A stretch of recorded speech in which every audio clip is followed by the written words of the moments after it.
Vamos lá, doutor Paulo Roberto de Souza, seja bem-vindo, satisfação recebê-lo aqui. Bom dia, Adilson, bom dia, Caleb, um prazer de novo estar aqui na Semana Santa, Semana do Jejum. É verdade.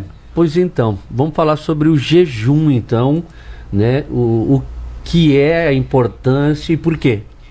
Eu resolvi falar sobre esse tema porque a gente está na Semana Santa, né, o cristão valoriza muito isso e na realidade o jejum é uma prática milenar, né? É um conceito já milenar de muitos anos e que hoje voltou à moda, voltou à tona pelos nutricionistas, pelos médicos, enfim. E que é uma prática bem saudável na realidade. Muita gente tem medo, tem preconceito de fazer o jejum que faz mal. Tinha aquela regra antigamente que se dizia que tinha que comer de 3 em 3 horas, não sei se vocês lembram disso, né? O bebê tinha que tomar mamar de 3 em 3 horas. Isso. O adulto tinha que comer 3 em 3 horas, tinha que tomar o café, o lanche das 10, o lanche... E na realidade isso não é bem assim. Por quê? Justamente por aquela nossa última entrevista sobre aquele problema da insulina, problema do pré-diabetes e todos esses fatores. Então, quando você faz a alimentação muito seguida, você faz com que o teu pâncreas libere insulina na circulação, e isso está fazendo a população cada vez mais ter problema de insulina, de resistência à insulina, e depois lá na frente de obesidade, gordura no fígado, e lá na frente diabetes e todos os problemas que a diabetes causa, né, de problema de infarto, AVC, enfim. E o jejum é uma prática que faz com que o teu organismo repouse. Então ele tem vários tipos de jejum né, várias técnicas, vários médicos, vários nutricionistas fazem alguns procedimentos diferentes um do outro, mas o jejum é interessante. Eu costumo propor para o meu paciente que faça um jejum aí de 16, 18 horas ou 20 horas, tem até de 24 horas quem faça, mas um jejum de 16 horas já estaria de bom tamanho. Ou seja, você fazer a tua última refeição lá no final da tarde, 4, 5 horas da tarde, e depois só ir ingerir algum alimento lá ao meio-dia do dia seguinte. Ah, mas e pode fazer atividade física de manhã? Pode fazer atividade física. O que não pode é fazer o jejum aquela pessoa que já é magra, que não tem tecido gorduroso nenhum, ou que tem algum problema de imunidade. Não tem de onde tirar energia o corpo dele. Exatamente. Né? Por quê? Quando você faz o jejum, o básico, como a gente já falou em outras ocasiões aqui, o básico é você tirar energia para o teu músculo através do glicogênio e da glicose. O segundo passo, quando o nosso organismo vê que não tem mais a glicose, não tem o glicogênio no músculo, ele passa a queimar o segundo combustível, que seria a nossa gordura. Então, quem lembra lá de química, o ciclo de Krebs é quando entra a glicose, e quando não tem a glicose ele vai fazer a beta-oxidação de gordura, que vai produzir energia também. Para a gente ter ideia, por exemplo, 1 grama de glicose nos dá 7 calorias, nos dá 4 calorias. 1 grama de gordura nos dá 9 calorias. Então a gordura dá mais caloria, dá mais energia do que a própria glicose. Então, quando você está em jejum, o fígado começa a fazer o quê? Começa a pegar esse tecido gorduroso, o ácido graxo, e começa a transformar essa gordura em caloria, em energia para o nosso corpo. Então você queima a gordura do fígado, você queima a gordura abdominal, a gordura do quadril, enfim, a gordura que a gente tem de depósito. O que não deve fazer claro, que daí só em último caso, por exemplo, um maratonista, que ele queima a glicose, queima a gordura, e no final ele pode queimar tecido muscular. O músculo é o último que deve ser queimado, e é o que não deve ser queimado, que é a massa magra, que é a proteína. Mas o jejum, quando você faz o jejum, a importância dele. Um princípio é esse de você estar fazendo uma meditação ou um procedimento de fé, como existe o cristão. O que é mais comum, né? Que é o comum nos dias de hoje, né? Então pode fazer o jejum de carne, o jejum de... Mas até eu pensando ontem sobre isso, quando eu pensei em falar sobre jejum, eu pensei, essa técnica milenar talvez até já tenha um princípio assim de fazer o jejum para a sua autoajuda, porque quando você está fazendo jejum, você não está ajudando o padre ou o pastor ou a Bíblia ou Jesus, ou você está ajudando a si próprio. Verdade, eu já fiz jejum de rede social. Então dar uma desintoxicada de rede social. Exatamente. E foi bom, hein? Uma semanada eu fiz. Tipo e aí vamos pensar, né, do jejum de 16 horas, parar hoje e voltar amanhã meio-dia.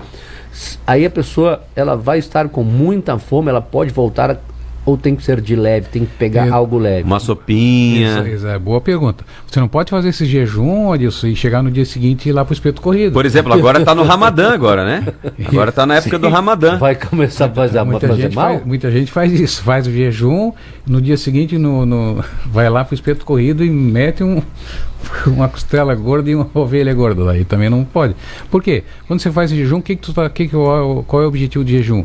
Que faz com que o teu trânsito intestinal, quer dizer, a estrada que vai desde a boca até lá o ânus, ele repouse.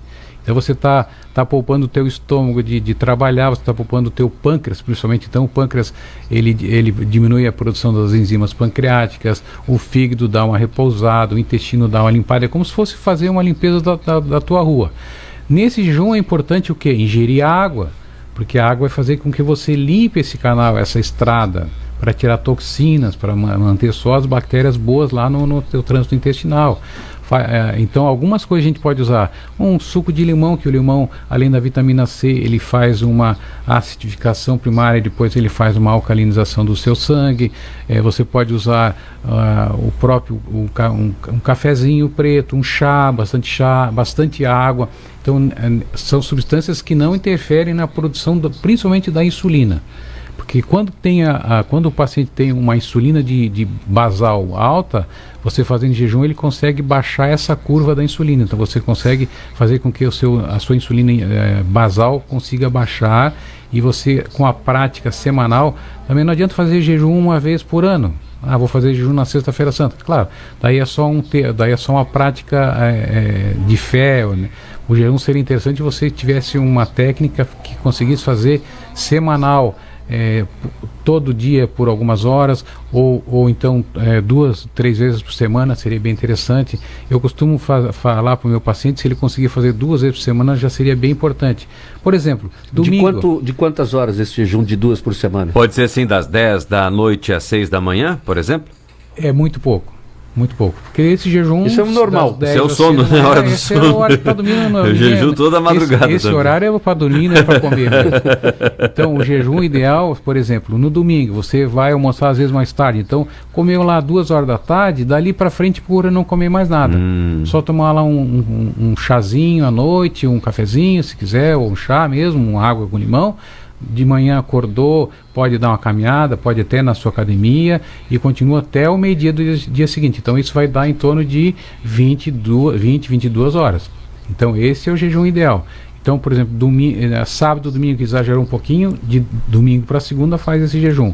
Chegou lá na quarta-feira, na metade da semana, ou quarta para quinta, ou quinta para sexta, também faz esse jejum, que daí você consegue. E na volta desse jejum, como você falou, não ir para esse espeto corrido, nem ir lá para o rodízio de pizza. Daí que você pode começar a introduzir o que? Alimentos leves.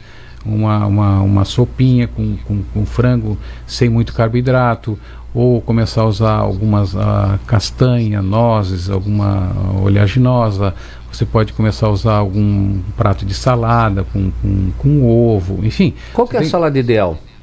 Qual a salada ideal? A salada ideal é a salada, quer dizer, a salada são folhas. Verde, vermelha. Quanto mais cores, mais vitaminas, mais minerais. Então, quanto mais colorida, é a salada ideal. Então, vários tipos de folhas, procurar variar a quantidade de folhas. E daí pode introduzir daí um tipo de legume junto, pode botar lá um brócolis, um couve-flor, uma cenoura. Pouco alimento que tenha carga glicêmica alta, tipo beterraba, tipo cenoura, abóbora. Então, uma porção pequena. Se você conseguir fazer isso, você vai ter o trânsito intestinal melhorado, você vai ter os seus níveis de insulina mais baixos, você vai ter uma melhora depois na sua flora intestinal. Mas importante, eu digo assim, não deixe de tomar água. Porque o nosso organismo, ele é muito sábio. Se você não tomar água, eu falei ontem para um paciente, ele ficou até me olhou com a cara meio estranha, assim, se você não tomar água limpa ali do seu filtro, da sua água mineral, o seu corpo vai tomar água de onde? Lá do seu cocô. Ele ficou assustado, me olhou com um cara assim estranho. Exatamente, porque o nosso corpo, o que ele faz? Se ele está faltando água para nossas células, se ele não está recebendo água de cima, ele vai tirar água lá daquilo que você comeu, vai tirar água desse alimento e vai retirar água lá do seu intestino, vai puxar essa água, por isso que daí o intestino vai ficar intestino preso, vai ficar com as fezes muito duras, então você vai estar tomando aquela água suja lá de baixo. E a água, quando vem lá de baixo, vem com um monte de toxinas, com um monte de metais pesados, com um monte de substâncias tóxicas para o seu organismo. Então, e quando o cara toma só cerveja? Daí não já tem de tirar água? Daí ele tira a água da cerveja e daí o álcool vai lá pro fígado, vai fazer outros estragos. Tá aí, as dicas Legal, do jejum, doutor. como deve ser, né, Adilson? Bom para a mente e bom para o corpo. Exatamente. Um jejum nessa semana, já que pode começar a fazer essa técnica de jejum, já aproveita pela sua fé, pela sua religião. Então é bom pra mente, pro corpo e pra alma. Exatamente. E boa semana para todos, boa Semana Santa, bom feriadão, boa Páscoa. Ou pro espírito, né? E pro espírito, exatamente. Igualmente. Até a próxima.